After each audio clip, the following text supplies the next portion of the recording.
many names. I mean, I am quite. I'm not very much intellectual for this, but I'm sure that someone who has who study the old religion or the philosophy, the psychology, would be very interested to come here. So but I have something maybe relates because I do some art, and mathematics for art is very important. And I was asking Thomas the first 2 weeks about the mathematics, and then he gave me the books. So that's yes, and he said that he has you said you have 3 books about mathematics and religion. Correct. And that was very for me was new things. I mean, why and what's the relationship between religion and mathematics? Yeah. Well, it is a good question, and I mean, this is one of the books. I gave it this long name, taken from Newton's work, Philosophiae Religionis Principia Mathematica, which is taken from his work, because Newton was one of the greatest mathematicians in history. I've been to his manor house in Woolsthorpe near Cambridge, and I always admired Newton, but he never finished his work. He left it unfinished. And he said at the end, he said, all I've done is explain, the mathematics of gravity and how the stars and the planets all stay in proportion to each other, like at the right distances and so on, why they don't crash into each other. He said the whole thing was started by musing in the garden in his manor house why the moon didn't crash into the earth. He was looking up thinking, if I drop a stone, it crashes down. The moon is a huge, great stone. Why doesn't it crash down on the earth? And it was like thinking like that made him study gravity and then work out the maths, right? But he said in the end of his book, I haven't explained how gravity works. I explained the mathematics of it, like I can measure it, but I don't know how it works or where it comes from or what it is. What is gravity? He said, I don't know. And he said, it's probably got something to do with God.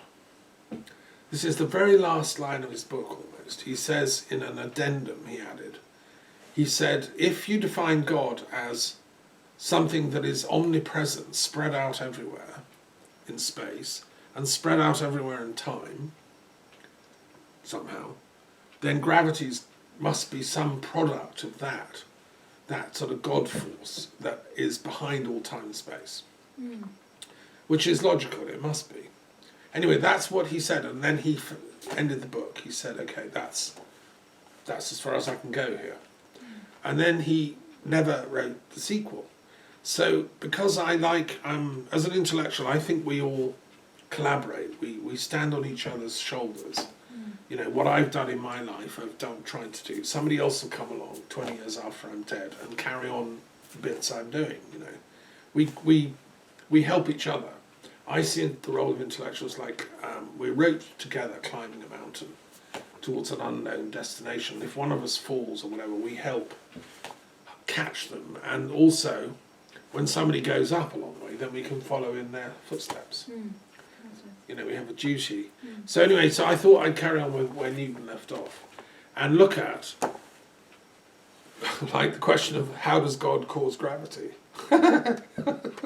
Which is a seriously interesting question, and I've mused about it a lot. So then, for instance, I've done it in chapters.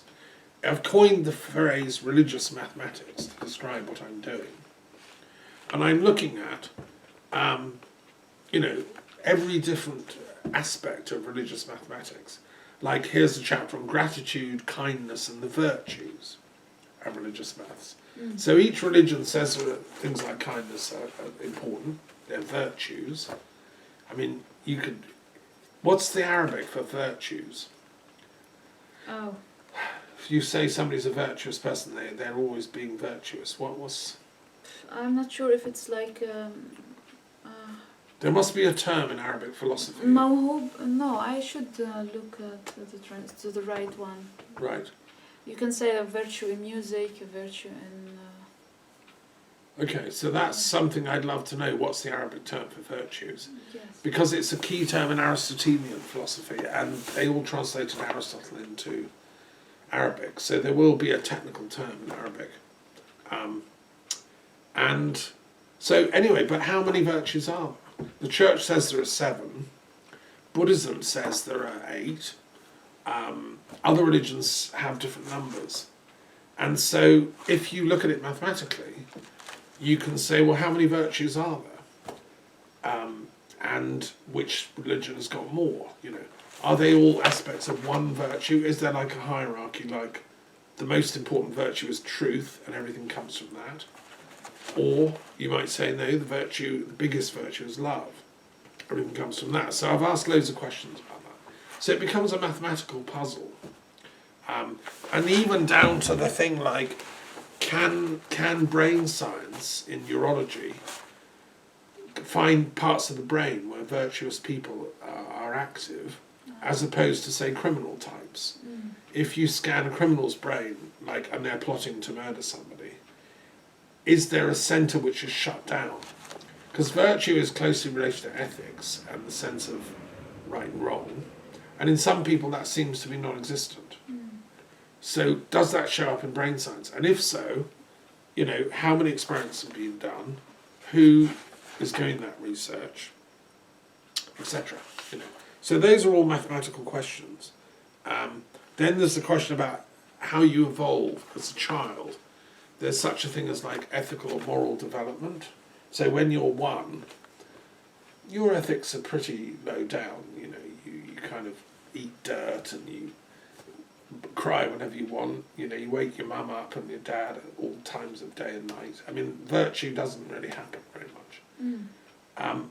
But as you become older, then you think about other people. Maybe I won't cry at night because it might wake my parents up, you know. And so moral development is the name of the field. And at what age do which virtues kick in? People are fairly selfish, you know. When do we learn to be virtuous? Some people never do. So those are other questions I can ask. And that's just one example, right? So I've asked lots of questions about history and religious maths, poetry, inspiration, religious maths, psychology, Jungian psychology, archetypal psychology and religious maths, you know. And I mean, it's a huge work, right? Which, well, I expect it'll be discovered someday, you know. I mean, my duty is just get on and do the work. I don't care about, I've never been the sort of academic that seeks acclaim and, you know, all that stuff. Although a Nobel Prize would be nice in peace, maybe at the end of life, when I finally can guarantee world peace, you know, that's my ambition. That's the point of doing this work, right? Because religions are in conflict. So I'm thinking if we can study them mathematically, we could solve the conflict. Right. That's why I'm doing it. You know. Yes. And I'm not a great mathematician myself, I freely admit, but I'm a lover of the history of maths. And so I bring in all my knowledge about, say, Arabic maths, because you guys in Baghdad invented algebra. Yes. And we use your number system, Arabic numbers, right? Are what became, you know, the ones we use in the West. So I think the history of maths is also a good way for teaching intercultural dialogue, you know, and peace. Right, my next question for you. Yes, thank you for sharing. Okay. Right, so did you enjoy doing this Interfaith Peace Treaty? All right. Yeah. Yeah. Absolutely. Now I am almost in the 50, so still like there are 56 one. Yeah, different paragraphs. Yes, different paragraphs. Sure, it was some, like I needed to translate many things about eschatology, like the eschatology. Yeah. In Arabic. Right. Some terms were very new for me. I needed really to check Wikipedia to read about, and it's interesting. So tell us about the Interfaith Peace Treaty, and how do you think it's going to go down in the Arab world? Because you've translated it into Arabic. Yes, I'm in the process of translation. Get your text. I'm going to read out a paragraph. I hope that. And I'd love to hear how it sounds in Arabic. So this book, which I think I've shared with you, is a 4-volume little book of peace declarations that I wrote last year. And it's got all the kind of, not just interfaith, but political declarations, all that stuff, from all over the world. In the last, well, since, you know, in all of history. And one of them is, number 43, is the Interfaith Peace Treaty, which I happened to write when I was at the castle in Scotland. It came out in June 2015, so it was like during... Were you not still in Homestead in 2015, or had you left? No, I was already You out got of the out. country, yes. Okay. 15, yeah. Anyway, the idea behind it, let me just explain once you find it, was that religious leaders on the planet should be showing leadership in peacemaking, in my opinion. I mean, I don't care what their religion is, they believe in some kind of objective ethics. Whether you're a Buddhist, a Hindu, a Christian, or a Jew, or a Muslim, they believe there's a God or some divine intelligence underlying reality, and that gives us laws and commands. I mean, the God of Moses commands us, thou shalt not kill, and gave us this treaty, these commandments. The Quran came as a commandment from God, you know, thou shalt not do this, that, and the other, you know. Christ taught, gave us commandments to love each other and so on. So, and why aren't we doing it? You know, like, it's ridiculous. And a load of people are going around saying, well, it's all the religion's fault, let's blame religions. When I was a religious studies teacher, I'd often get, well, I don't like religion, it causes wars. Which is ridiculous. It's like saying, well, you know, I don't like water because people drown in the sea, you know. I mean, yes, a few people drown in the sea, but we can't live without water. So anyway, so the Interfaith Peace Treaty that came to me is the first ever time anyone's ever thought of this, of a binding, like a peace treaty, between the religions. So all the sheikhs, the imams, the rabbis of the Middle East would sign it, all the bishops, cardinals, druids, whatever of Europe, you know. Okay, so let me read a sample. I'll read a paragraph. This is... I don't know how you would translate this into Arabic. That's why you people are so valuable, right? You just tell me the... Number 14. 14, right. Yeah, on 4. It was in the beginning. And I'll read it out in English and then you read it in Arabic, okay? Right. So, this is the text in English. That we support and affirm the importance of dialogue between science and religion. And we agree that scriptural and revelatory traditions should be subject to scientific and critical historical scholarship, and that scientific dogmas should also be subject to spiritual and moral criticism and evaluation. But from such dialogue, we believe both science and religion will emerge strengthened. Science, because it will realise there are profound mysteries at the heart of the universe, that its strictly defined empirical, mathematical, epistemological techniques cannot yet fully explain.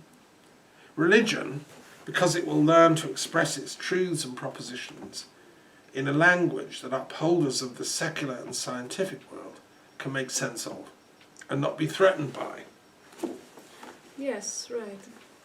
So I would say it now in Arabic. So do read it in Arabic, yeah. Yes, أن ندعم ونؤكد أهمية الحوار بين العلم والدين، ونتفق على أن نصوص المعتقدات الدينية والوحي الرباني الموروث الموثق يجب أن يخضع باستمرار للبحث التاريخي العلمي والنقدي، وكذلك العقائد العلمية يجب أيضا أن تخضع بدورها للنقد والتقييم الروحي والأخلاقي. وانطلاقا من هذا المبدأ فإننا نعتقد أن العلم والدين سيظهران بشكل أقوى.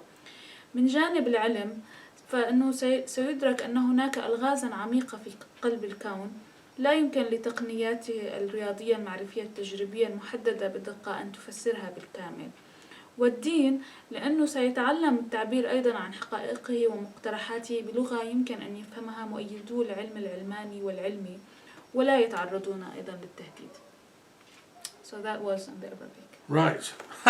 Well, that's amazing to hear it.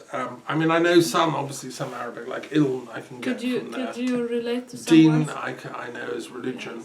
Yes. Ilm is science. So, yes, and it sounds amazing. So, I look forward to, I think we'll have to...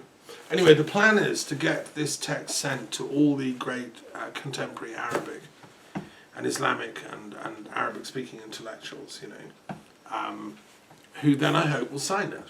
Yes, I hope to. You There know, are many good values to. I think it's an important text, and it deserves to be better known. And but it's complex. It's detailed. It's not sort of.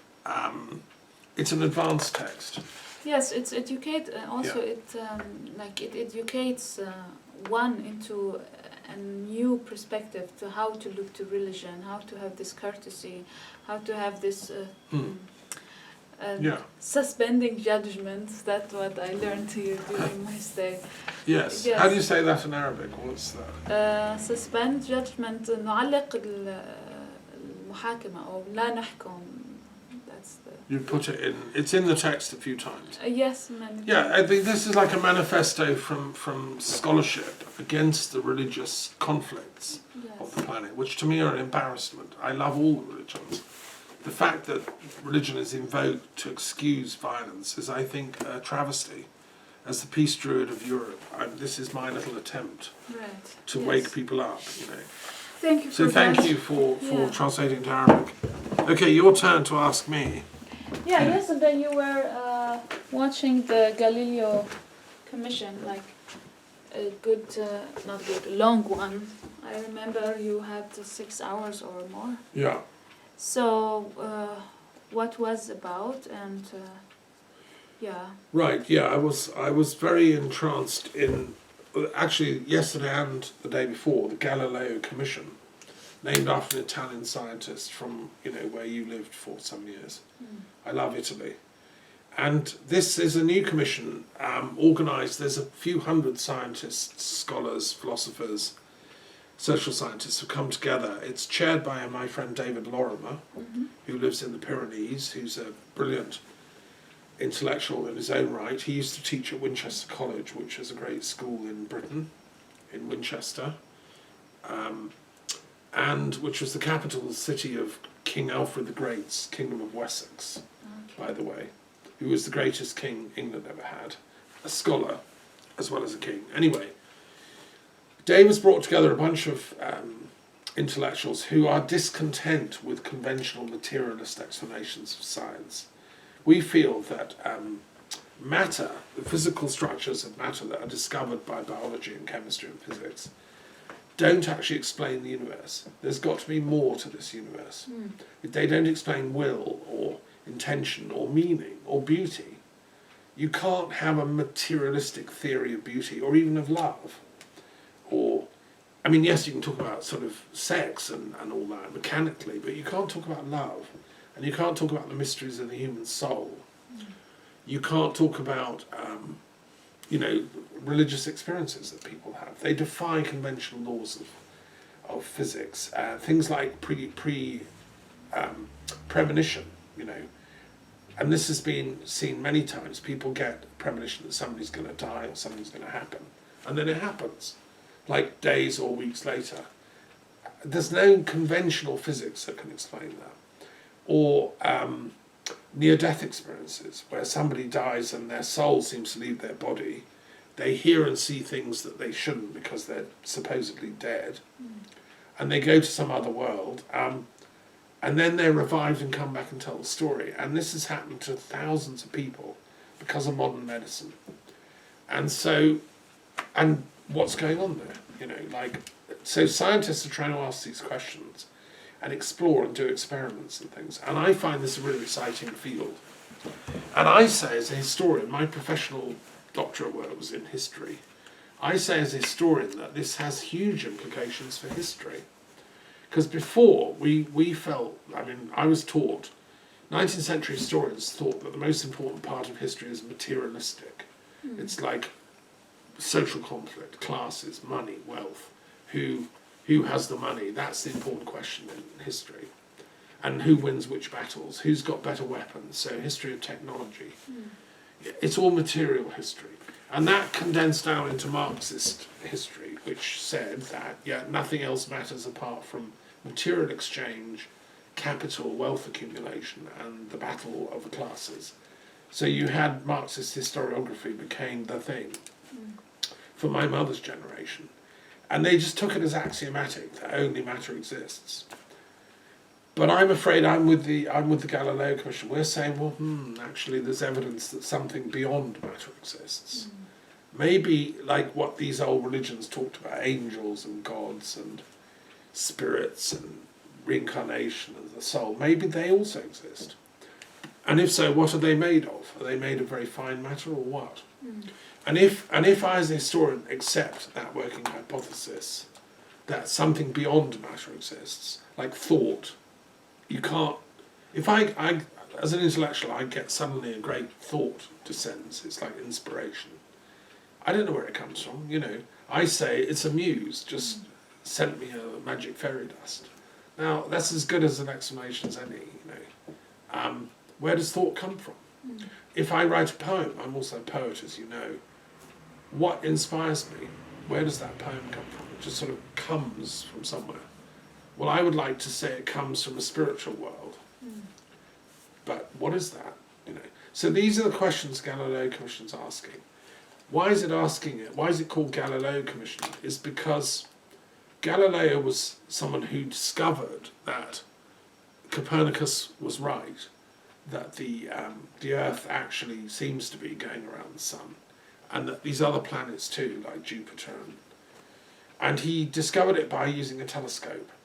He measured what he saw, and he found, for instance, Jupiter's moons and things, and he could see that they're rotating around the planet. He measured them. And he told all his friends, he was a good Catholic, he was a Christian, he believed in the Gospels, but he also believed in science. And he told his friends in the church, some of them quite high up, look through the telescope, see what I found.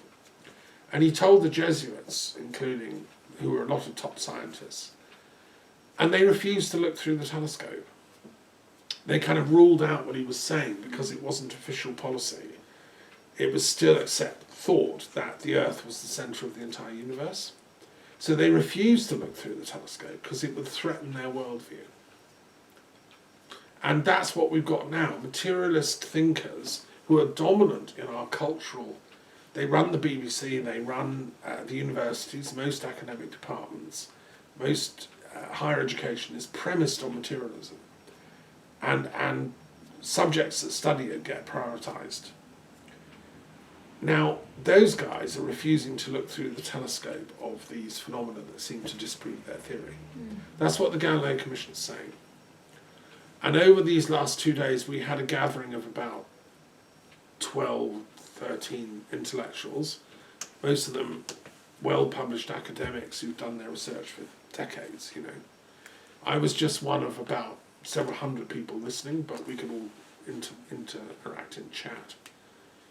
And there were some absolutely amazing talks given by, and they're all slightly nuanced, you know, some are psychologists, some are historians of religion. A guy called Jeffrey Cripple spoke, who is it's the first time I'd heard him speak, like live.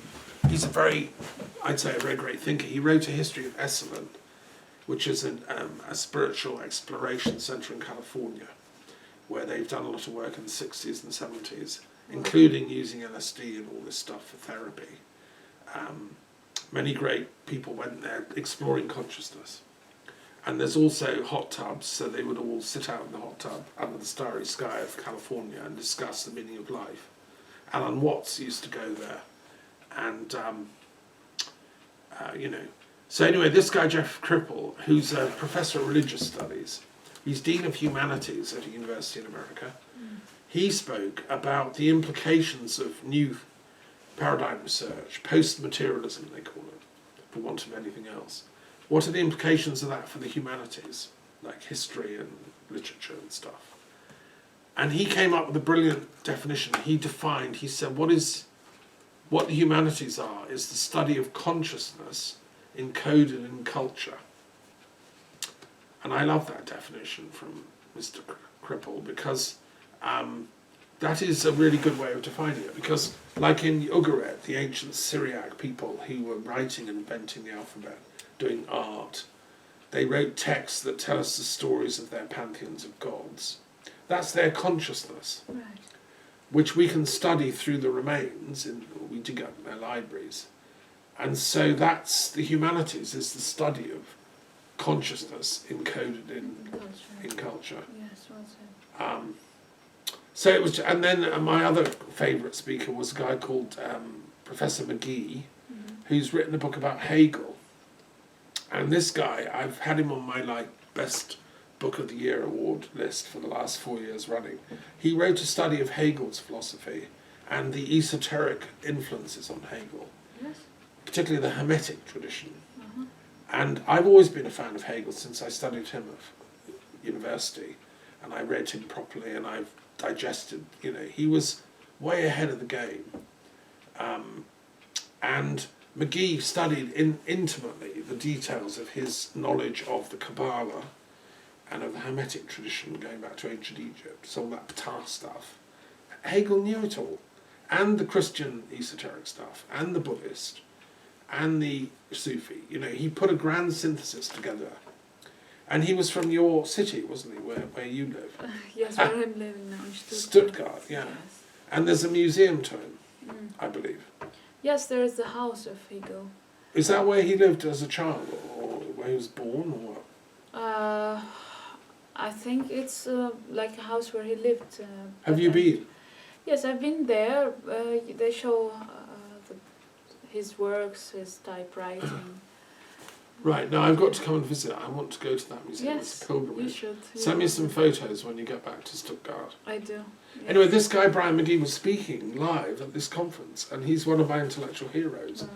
I mean, it was to die for.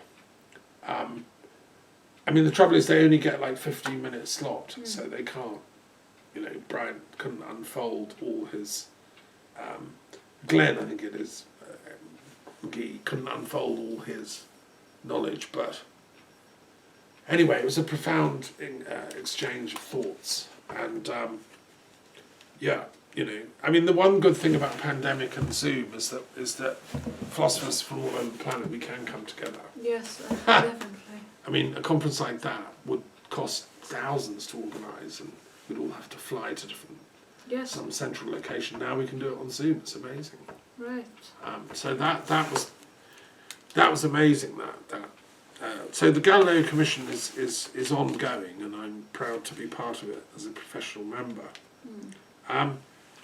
What have you learned during your time here that you can, in retrospect, you think could help Syria and the Syriac people and their conflicts? Yes, a nice question. First of all, living here, there's a program. There's meditation in the morning, and we read historical. What you call this when you read from your book? You put. The events of that day in history. So it's right. like what happened in this day in history. Yes, and many books around from all religions: Indian, Buddhist, Taoism. So for me, it was like the first interaction to this old, ancient, religious, philosophical concepts and ideas, and that's. You appreciate this what we have in the past, and in my country, yes, we have a long or a big heritage about these things, about the old religion and philosophers as well. That made me really appreciate what you could have in your culture and in your language as well. So I think to peace, you need, of course, your inner peace, which here you will have it, which I learned. I have a more time, like in Germany, to sit myself, go making meditation, go to the nature. There's a real connection, which really I needed. So the peace is inside, yes. And the indulging into the spirituality, the spiritual word. And that's, I think, that's one of the. I would say this because I'm from this generation. We raised up with quite materialist thing. Everything, the media, using the.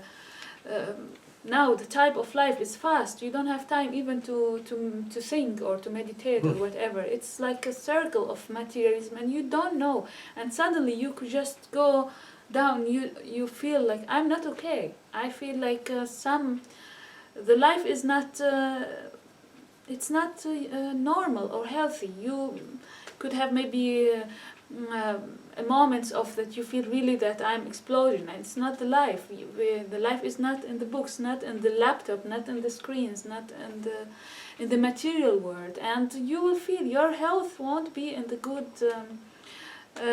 condition. It's separation. So this reconnection, I think that's one of the things that the Peace Museum here really can help people to get into themselves, and that's a way of making self or inner peace.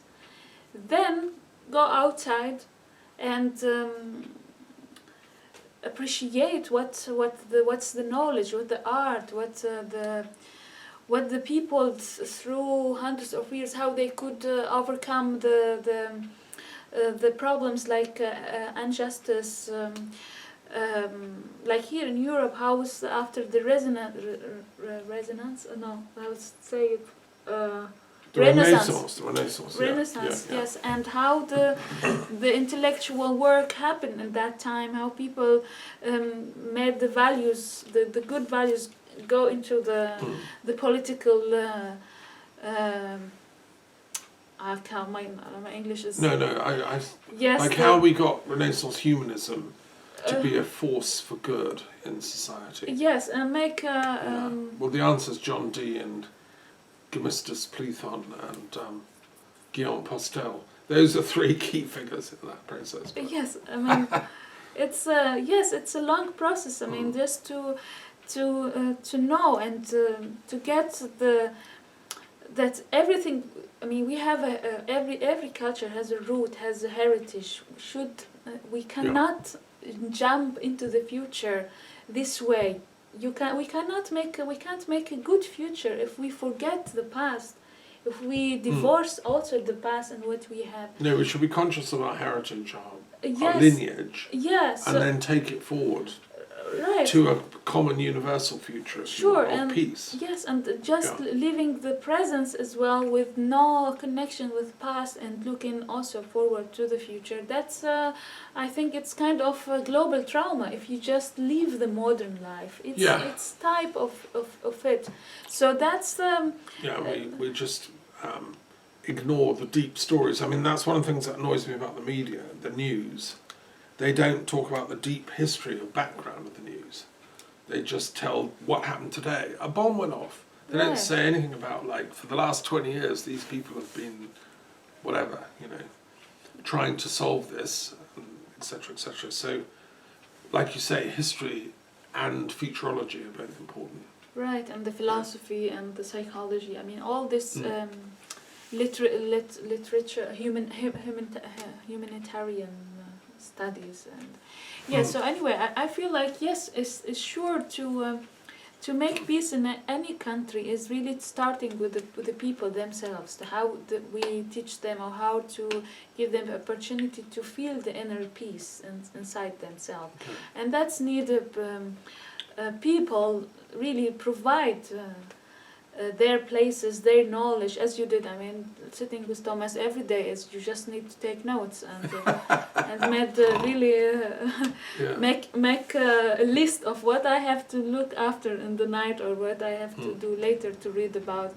And the appreciation he shows also to your language, to your way of praying, or your thinking. You might not be a religious person, which is really accepted, but you have to. Everyone has his own idea and philosophy, and with Thomas you can all the time have this circle of discussion, and it's nice also to accept people with what they have. From their own experience. I would also just add one last thing about that, what you've been saying, which is the tarot you've made. I mean, half the world are men. I'm a man. We're about 3.5 billion of us, right?